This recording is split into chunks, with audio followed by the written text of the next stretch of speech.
ఒక రాయిని తన ఉలితో చెక్కితేనే అది అద్భుతమైన దైవ విగ్రహంగా మారుతుంది. ఆ ఉలి దెబ్బలకు రాయి ఎంత బాధపడినా ఆ నొప్పి వెనుక ఉన్న శిల్పి లక్ష్యం ఆ రాయికి ఒక గొప్ప రూపాన్ని, గౌరవాన్ని ఇవ్వడమే. సరిగ్గా అలాగే ఒక బిడ్డ జీవితాన్ని కూడా ఇద్దరు శిల్పులు తీర్చిదిద్దుతారు. ఒకరు తల్లి అయితే మరొకరు తండ్రి. తల్లి తన ప్రేమతో బిడ్డ హృదయాన్ని నిర్మిస్తుంది. తండ్రి తన క్రమశిక్షణతో బిడ్డ వ్యక్తిత్వాన్ని నిర్మిస్తాడు. తల్లి బిడ్డకు నడవడం నేర్పిస్తుంది. తండ్రి జీవితంలో ఎలా నిలబడాలో నేర్పిస్తాడు. తల్లి కళ్ళలో ప్రేమ కనిపిస్తుంది. తండ్రి హృదయంలో బాధ్యత కనిపిస్తుంది. ఇద్దరి లక్ష్యం మాత్రం ఒకటే, తమ బిడ్డ జీవితాన్ని గొప్పగా తీర్చిదిద్దడం. అందుకే మన భారతీయ సంస్కృతిలో మాతృదేవోభవ, పితృదేవోభవ అని చెప్పారు. కానీ ఈ రోజుల్లో చాలా మంది తల్లిదండ్రులు పిల్లలకు మంచి చదువు, మంచి బట్టలు, మంచి స్కూల్ ఇస్తే తమ బాధ్యత పూర్తయిందని అనుకుంటున్నారు. కానీ చాణక్యుడు చెప్పింది అది కాదు. ఆయన దృష్టిలో తల్లిదండ్రులు అంటే కేవలం పిల్లలు పెంచేవారు మాత్రమే కాదు, ఒక తరం భవిష్యత్తును నిర్మించే గొప్ప శిల్పులు. ఈ రోజు మహామేధావి చాణక్యుడు చెప్పిన ప్రతి తల్లి, ప్రతి తండ్రి తప్పకుండా తెలుసుకోవాల్సిన 10 అద్భుతమైన సూత్రాలను లోతుగా తెలుసుకుందాం. మొదటి సూత్రం, ప్రేమతో పునాది వేయండి. చాణక్యుడు ఇలా చెప్పారు, లాలయేత్ పంచవర్షాని, అంటే 5 ఏళ్ల వరకు పిల్లలను అపారమైన ప్రేమతో పెంచాలి. ఇక్కడ ప్రేమ అంటే గారాభం కాదు, పిల్లవాడు తప్పు చేసినా నవ్వుతూ వదిలేయడం కాదు. ప్రేమ అంటే అతనికి భద్రతను ఇవ్వడం, తన భావాలను చెప్పడానికి ధైర్యం ఇవ్వడం, నా అమ్మా నాన్న నన్ను అర్థం చేసుకుంటారు అనే నమ్మకాన్ని కలిగించడం. ఈ వయసులో పిల్లల మనసు తడిమట్టిలా ఉంటుంది. మీరు ఏ రూపం ఇస్తే అదే రూపంలో అది గట్టిపడుతుంది. అందుకే ఈ దశలో కోపం కంటే ప్రేమ ఎక్కువ ఉండాలి, అరుపుల కంటే ఆప్యాయత ఎక్కువ ఉండాలి, శిక్ష కంటే మార్గదర్శనం ఎక్కువ ఉండాలి. తల్లి ప్రేమ పిల్లల హృదయాన్ని నిర్మిస్తుంది. తండ్రి సమయం వారి ఆత్మవిశ్వాసాన్ని పెంచుతుంది. ఈ పునాది ఎంత బలంగా ఉంటే భవిష్యత్తు అంత గొప్పగా ఉంటుంది. ఇక రెండవ సూత్రం, విద్య అంటే కేవలం మార్కులు కాదు. చాణక్యుడు ఒక గొప్ప సత్యాన్ని చెప్పారు, మాతా శత్రుహు పితా వైరి ఏన బాలో నా పాటితః. అంటే పిల్లలకు సరైన విద్యను అందించని తల్లిదండ్రులు వారికి శత్రువులతో సమానం. కానీ ఇక్కడ విద్య అంటే కేవలం స్కూల్ చదువు కాదు, జీవితంలో మంచి చెడులను గుర్తించడం కూడా విద్యే, ఇతరులను గౌరవించడం కూడా విద్యే, బాధ్యతగా జీవించడం కూడా విద్యే. ఒకసారి ఆలోచించండి, మీ బిడ్డ 100 మార్కులు తెచ్చుకున్నాడు, కానీ పెద్దలను గౌరవించడం తెలియదు, అబద్ధాలు చెబుతాడు, స్వార్థంగా ఆలోచిస్తాడు. అలాంటి చదువుకు విలువ ఏముంది? అందుకే ప్రతిరోజు ఎన్ని మార్కులు వచ్చాయి అని అడగడం కంటే, ఈరోజు నువ్వు ఎవరికైనా సహాయం చేశావా, ఎవరైనా బాధలో ఉంటే ఓదార్చావా అని అడగండి. అప్పుడు మీరు ఒక చదువుకున్న వ్యక్తిని కాదు, ఒక మంచి మనిషిని తయారు చేస్తున్నట్లు అవుతుంది. ఇక మూడవ సూత్రం, పిల్లలు మన మాటలు కాదు, మన జీవితాన్ని అనుకరిస్తారు. ప్రతి పిల్లవాడికి మొదటి గురువు తల్లి అయితే మొదటి హీరో తండ్రి అవుతాడు. పిల్లలు మనం చెప్పిన మాటలను త్వరగా మర్చిపోవచ్చు, కానీ మనం జీవించిన విధానాన్ని ఎప్పటికీ మర్చిపోరు. మీరు నిజాయితీగా ఉంటే వాళ్ళు కూడా నిజాయితీ నేర్చుకుంటారు. మీరు పెద్దలను గౌరవిస్తే వాళ్ళు కూడా గౌరవించడం నేర్చుకుంటారు. మీరు రోజంతా మొబైల్లో ఉంటే వాళ్ళు కూడా అదే చేస్తారు. మీరు పుస్తకాలు చదివితే వాళ్ళు కూడా చదవడం అలవాటు చేసుకుంటారు.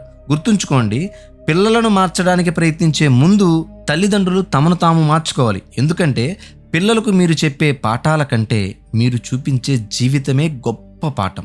ఇక 4వ సూత్రం చూద్దాం. పిల్లల పెంపకం గురించి చాణక్యుడు చెప్పినటువంటి అత్యంత గొప్ప సూత్రాల్లో ఇది ఒకటి. లాలయేత్ పంచవర్షాని దశవర్షాని తాడయేత్ ప్రాప్తేతు షోడశే వర్షే పుత్రం మిత్రావదాచరేత్. దీని అర్థం చూస్తే 5 ఏళ్ల వరకు పిల్లలను ప్రేమతో పెంచాలి. ఆ తర్వాతి 10 సంవత్సరాలు క్రమశిక్షణతో నేర్పాలి. 16 సంవత్సరాలు వచ్చిన తర్వాత స్నేహితుడిలా మెలగాలి. చాలామంది తల్లిదండ్రులు ఇక్కడే తప్పు చేస్తారు. పిల్లలు చిన్నప్పుడు వారికి సమయం ఇవ్వరు. పెద్దవాళ్ళయ్యాక మనతో మాట్లాడడం మానేస్తారు. ఎందుకంటే చిన్నప్పుడే బలమైన బంధం ఏర్పడలేదు. ముఖ్యంగా యుక్త వయసులో ఉన్న పిల్లలకు ఎన్నో సందేహాలు, భయాలు, ఒత్తిడులు ఉంటాయి. అలాంటి సమయంలో మీరు కేవలం ఆదేశాలు ఇచ్చే తల్లిదండ్రులుగా కాకుండా వాళ్ళు నమ్మి మాట్లాడగలిగే స్నేహితులుగా ఉండాలి. మీ కొడుకు గాని కూతురు గాని ఏదైనా తప్పు చేస్తే అందరి ముందు అవమానించకండి. ప్రశాంతంగా పక్కకు తీసుకెళ్ళి, నువ్వు చేసిన పని నాకు బాధ కలిగించింది, కానీ నువ్వు మంచి వ్యక్తివి, ఈ తప్పును మళ్ళీ చేయకు అని సర్ది చెప్పండి. అప్పుడు వాళ్ళు మీకు దూరం కాకుండా మరింత దగ్గరవుతారు. ఇప్పుడు 5వ సూత్రం చూద్దాం. కష్టాన్ని పరిచయం చేయండి. ఈరోజు చాలామంది తల్లిదండ్రులు ఒక మాట చెప్తుంటారు, నేను పడ్డ కష్టం నా పిల్లలు పడకూడదు. వినడానికి ఈ మాట చాలా గొప్పగా అనిపిస్తుంది, కానీ తెలియకుండానే అదే ప్రేమ పిల్లలను బలహీనులను చేస్తుంది. జీవితం ఎప్పుడు సాఫీగా ఉండదు. ఓటములు ఉంటాయి, అవమానాలు ఉంటాయి, నిరాశలు కూడా ఉంటాయి. ఆ పరిస్థితులను ఎదుర్కొనే ధైర్యాన్ని పిల్లలకు నేర్పించాలి. ఒక చిన్న మొక్కను ఎప్పుడూ ఇంట్లోనే పెంచితే చిన్న గాలికే విరిగిపోతుంది. అదే ఎండ, వాన, గాలి అన్నిటినీ ఎదుర్కొంటూ పెరిగిన మొక్క పెద్ద చెట్టుగా మారుతుంది. పిల్లలు కూడా అంతే. వాళ్ళు అడిగిన ప్రతి వస్తువును వెంటనే కొనివ్వడం ప్రేమ కాదు. ఒక లక్ష్యాన్ని ఇవ్వండి, బాధ్యతను నేర్పండి, కష్టపడి సాధించిన దాని విలువను తెలియచేయండి. అప్పుడు జీవితంలో ఏదైనా కోల్పోయినా మళ్ళీ సాధించే ధైర్యం వాళ్ళలో ఉంటుంది. ఇప్పుడు 6వ సూత్రం, గుడ్డి ప్రేమ కాదు, సరైన మార్గదర్శనం. మన ఇతిహాస గ్రంథమైన మహాభారతంలో గాంధారి తల్లి తన కుమారుడు దుర్యోధనుడిని అపారంగా ప్రేమించింది. కానీ అతను చేసిన తప్పులను సమయానికి సరిదిద్దలేదు. ఆ గుడ్డి ప్రేమే చివరికి ఒక వంశ నాశనానికి కారణమైంది. ఈ కథ మనకు ఒక గొప్ప పాఠం నేర్పుతుంది. పిల్లలను ప్రేమించడం చాలా అవసరం, కానీ వాళ్ళ తప్పులను సమర్థించడం మాత్రం చాలా ప్రమాదకరం. ఒక శిల్పి అందమైన విగ్రహాన్ని తయారు చేయాలంటే అనవసరమైన రాతి భాగాన్ని ఉలితో తొలగించాల్సిందే. అలాగే పిల్లల్లో ఉన్న చెడు అలవాట్లను కూడా ప్రేమతో, సహనంతో తొలగించాలి, దృఢంగా సరిదిద్దాలి. వాళ్ళు అబద్ధం చెప్పినా, ఇతరులను అవమానించినా, బాధ్యత లేకుండా ప్రవర్తించినా పిల్లలే కదా అని వదిలేయకండి. ఈరోజు చిన్న తప్పును పట్టించుకోకపోతే రేపు అదే పెద్ద సమస్యగా మారవచ్చు. గుర్తుంచుకోండి, లోపాలను వెనకేసుకురావడం ప్రేమ కాదు, లోపాలను సరిదిద్దడమే నిజమైన ప్రేమ. ఇక 7వ సూత్రాన్ని చూస్తే, భావోద్వేగ మద్దతు ఇవ్వండి. ఈ రోజుల్లో చాలామంది పిల్లలకు తండ్రి అంటే భయం, తల్లి అంటే ఓదార్పు అనే భావన ఉంటుంది. కానీ చాణక్యుడు చెప్పిన కుటుంబంలో భయానికి చోటు ఉండదు, అక్కడ నమ్మకం ఉంటుంది. ఒక పిల్లవాడు లేదా పిల్లవాడి జీవితంలో ఎంత పెద్ద సమస్య వచ్చినా మనసులో ఒక మాట ఉండాలి, నా వెనక అమ్మ ఉంది, నాన్న ఉన్నారు. ఈ ఒక్క నమ్మకం ఒక బిడ్డ జీవితాన్ని పూర్తిగా మార్చేస్తుంది. పరీక్షల్లో ఫెయిల్ అయినా, ఉద్యోగంలో ఇబ్బంది వచ్చినా, స్నేహితులతో సమస్య వచ్చినా, లేదా జీవితంలో ఏదైనా తప్పు జరిగినా మొదట గుర్తుకు రావాల్సిన వ్యక్తులు తల్లిదండ్రులే. కానీ చాలామంది పిల్లలు అలా చేయరు. ఎందుకంటే వాళ్ళు తప్పు చేస్తే తల్లిదండ్రులు అర్థం చేసుకుంటారనే నమ్మకం కంటే కోప్పడతారనే భయం ఎక్కువగా ఉంటుంది. మీ పిల్లలు మీతో ప్రతిదీ చెప్పేలా ఒక వాతావరణాన్ని సృష్టించండి. వాళ్ళు తప్పు చేస్తే వెంటనే మీరు తీర్పు చెప్పకండి, ముందు వాళ్ళ మాట వినండి. ఆ తర్వాత ప్రేమతో సరైన దారి చూపించండి. గుర్తుంచుకోండి, పిల్లలకు మీరిచ్చే గొప్ప బహుమతి ఖరీదైన వస్తువులు కాదు, వాళ్ళు ఏ పరిస్థితిలో ఉన్నా మా అమ్మా నాన్న నన్ను అర్థం చేసుకుంటారు అనే నమ్మకాన్ని కలిగించడం మాత్రమే. 8వ సూత్రం చూస్తే, తల్లి ప్రేమ, తండ్రి క్రమశిక్షణ రెండూ సమానంగా అవసరం. ఒక పక్షి ఒక్క రెక్కతో ఎగరలేదు, అలాగే ఒక బిడ్డ జీవితాన్ని కూడా ఒక తల్లి లేదా ఒక తండ్రి మాత్రమే పూర్తిగా తీర్చిదిద్దలేరు. తల్లి ప్రేమను ఇస్తుంది, తండ్రి ధైర్యాన్ని ఇస్తాడు. తల్లి కరుణను నేర్పుతుంది, తండ్రి బాధ్యతను నేర్పిస్తాడు. తల్లి మనసును తీర్చిదిద్దుతుంది, తండ్రి వ్యక్తిత్వాన్ని బలపరుస్తాడు.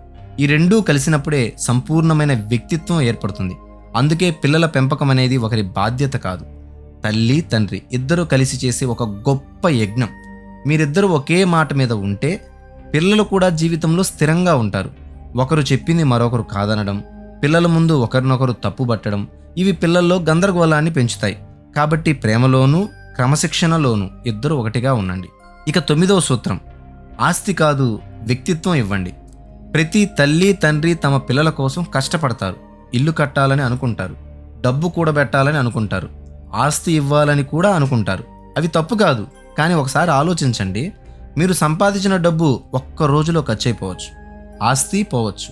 కానీ మీరు నేర్పిన విలువలు, మీరు చూపిన సంస్కారం, మీరు ఇచ్చిన ధైర్యం, మీరు అలవాటు చేసిన నిజాయితీ, వీటిని ప్రపంచంలో ఎవ్వరూ దోచుకోలేరు.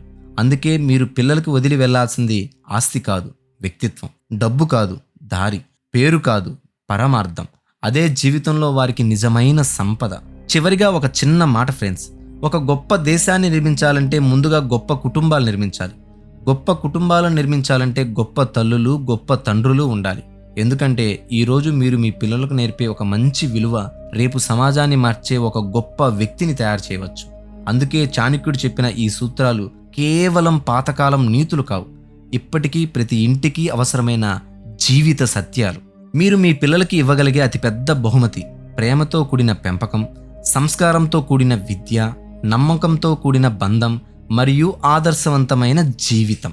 ఇప్పుడు మీ వంతు. ఈరోజు చెప్పిన సూత్రాల్లో మీ హృదయాన్ని ఎక్కువగా తాకిన సూత్రం ఏది? మీరు ఒక తల్లిగా లేదా ఒక తండ్రిగా మీ పిల్లల కోసం ఏ విషయంపై ఎక్కువ శ్రద్ధ తీసుకుంటారు? మీ అభిప్రాయాన్ని కామెంట్లో తప్పకుండా పంచుకోండి. ఈ వీడియో మీకు ఉపయోగపడితే ఒక లైక్ చేయండి, మీ కుటుంబ సభ్యులతో, స్నేహితులతో షేర్ చేయండి. ఇలాంటి జీవితాన్ని మార్చే ఆలోచనలు, చాణక్య నీతి, వ్యక్తిత్వ వికాసం, కుటుంబ విలువలు విజయ రహస్యాలపై మరెన్నో లోతైన వీడియోల కోసం సిఆర్ఎం ఇన్ఫో ఛానల్ని సబ్స్క్రైబ్ చేసుకొని బెల్ ఐకాన్ కూడా ప్రెస్ చేయండి. మళ్ళీ మరో విలువైన వీడియోతో కలుద్దాం. అంతవరకు మీ కుటుంబాన్ని ప్రేమించండి, మీ పిల్లలకు విలువలను నేర్పించండి, జీవితాన్ని గొప్పగా తీర్చిదిద్దండి. Thank you. జై హింద్.